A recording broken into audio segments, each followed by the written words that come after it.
ఇక రాజ్యసభ ఎన్నికల్లో తన నామినేషన్ తిరస్కరణ వెంట కాంగ్రెస్ లో ఎలాంటి కుట్ర జరగలేదు, వంచనలో భాగంగానే భారతీయ జనతా పార్టీ 3వ అభ్యర్థిని నిలబెట్టింది అంటూ ఉన్నారు మీనాక్షి నటరాజన్. ఏంటి సార్, చాలా ప్రచారాలు జరిగాయి, కాంగ్రెస్ పార్టీయే లీక్ చేసింది కొందరు అని చెప్పేసి బీజేపీ నాయకులు ఆరోపణలు చేశారు. సో ఇప్పుడు మీనాక్షి నటరాజన్ క్లారిటీ ఇస్తూ ఉన్నారు. అసలు మీనాక్షి నటరాజన్ ఏంటంటే ఆమె she's a very discipline Congress worker. ఆమె ఎక్కడ ఏమాత్రం కూడా మనము శంకించలేని అత్యంత నిజాయితీ కలిగిన కాంగ్రెస్ వర్కర్. అందువల్ల కాంగ్రెస్ పార్టీ నుంచి వస్తున్న దాడులను ఆమె చాలా సమర్థవంతంగా తిప్పికొట్టింది. భారతీయ జనతా పార్టీ ఎత్తుగడగా దీన్ని కాంగ్రెస్ లో అంతర్గత కలహాలకు క్రియేట్ చేసే రీతిలో ఈ మొత్తం స్క్రిప్ట్ రాసింది. అసలు థర్డ్ క్యాండిడేట్ పెట్టిన రోజే అర్థమైంది మీనాక్షి నటరాజన్ను ఓడించడానికి బీజేపీ ఒక పెద్ద కుతంత్రాన్ని రచించింది అని. ఎందుకంటే మెజారిటీ లేకపోయినా థర్డ్ క్యాండిడేట్ పెట్టారు. కాంగ్రెస్ ఎమ్మెల్యేలను పోచింగ్ చేస్తామని అనుకున్నారు, అది జరగలేదు. అది జరగనప్పుడు ఇంకో మార్గము లేక ఈ కొత్త కహానీని అల్లారు, కేసును పట్టుకొచ్చారు.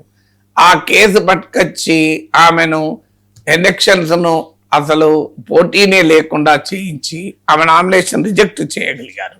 తర్వాత దాన్ని మళ్ళీ బట్టగాల్చి మీదేస్తారంటారు చూడండి, దాన్ని మళ్ళీ కాంగ్రెస్ లో అంత కలహాల కొరకు ఉపయోగించుకోవడానికి ప్రయత్నం చేశారు. అందుకే మీనాక్షి నటరాజన్ కుల్లంకులా చెప్పింది, ఒకటి, మా కాంగ్రెస్ లో అంత అనైక్యతకు సంబంధమే లేదు, నా నామినేషన్ రిజెక్ట్ లో ఎవరు లేరు. రెండు, ఇది ఎన్నికల కమిషన్ చేసిన అన్యాయము అని. ఎందుకంటే క్లియర్గా representation of people's act section 33A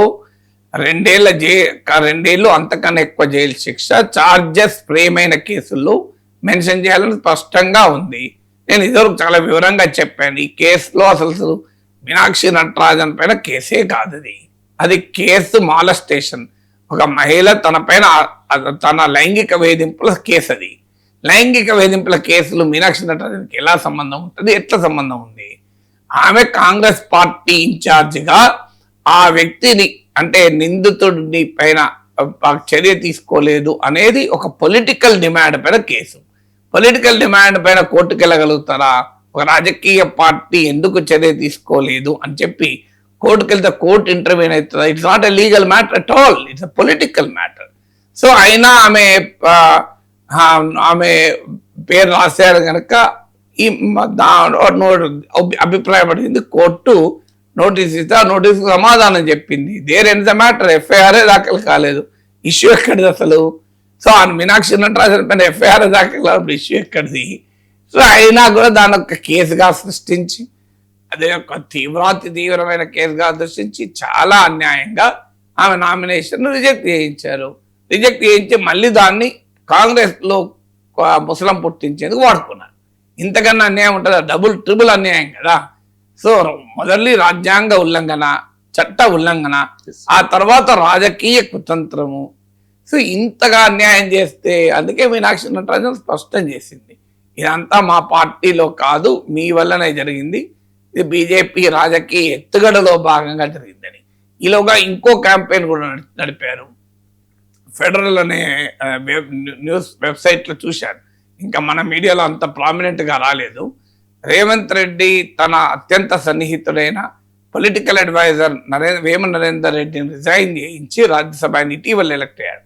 ఆయన ప్లేస్లో మీనాక్షి నటరాజన్ను రాజ్యసభకు పంపించి తనపై వచ్చిన ఆరోపణలను ఒక సమాధానం చెప్తాడు, తన చిత్తశుద్ధి చూపెట్టుకుంటాడు.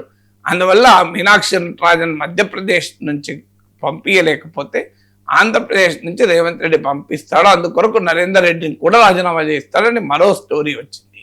దానికి కూడా ఆమె ఫుల్ స్టాప్ పెట్టింది. నా కొరకు ఎవరు రిజైన్ చేయాల్సిన అవసరం లేదు, నా రాజకీయం మధ్యప్రదేశ్లోనే, నేను తెలంగాణ నుంచి రాజ్యసభకు కూడా వెళ్ళను అని చెప్పింది. ఇంతకన్నా ఎక్కడుంది? అందువల్ల ఆమె లాయల్ కాంగ్రెస్ పర్సన్ కనుక అన్ని రకాల ఆరోపణలు, స్పెక్యులేషన్లకు, విమర్శలకు, కుట్రలకు, కుతంత్రాలకు, ఎత్తుగడలకు ఒక్కసారి ఒకే దెబ్బకు సమాధానం చెప్పినట్టు కనపడుతుంది.